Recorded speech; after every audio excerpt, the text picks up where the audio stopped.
Consulenze gratuite sui temi più sentiti come l'acquisto della casa, le successioni familiari, le convivenze e poi incontri con gli studenti sul tema della legalità. Così i notai di Padova hanno promosso la giornata europea della giustizia civile. Maura Bertanzon.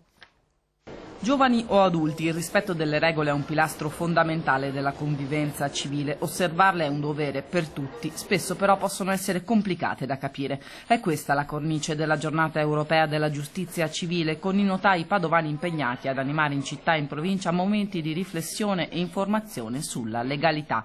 Perché rispettare le regole anche piccole nella vita di ogni giorno? Hanno chiesto allora ai notai a circa 1000 studenti di alcuni licei cittadini e di una scuola media. Abbiamo parlato del rispetto delle norme sul telefonino, il fatto di tenere il telefonino spento è il rispetto di una regola e quella regola serve all'intera classe ma serve anche al singolo. Il singolo chiaramente non deve vivere la regola come qualcosa che lo limita ma qualcosa che lo aiuta perché può apprendere e nell'apprendimento crescere e forse diventare l'eccellenza di un domani.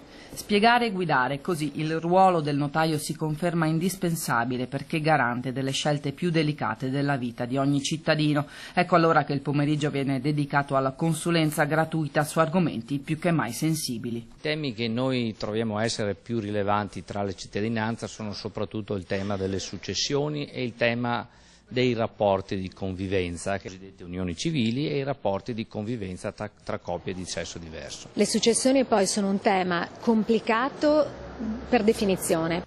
Sempre si può fare quello che le parti vorrebbero fare e come notai dobbiamo proprio spiegare i diritti e i doveri. Ci sono dei margini, dei binari di legalità entro i quali restare, ma la nostra funzione è per l'appunto quella di spiegarle ai cittadini nel modo più chiaro possibile.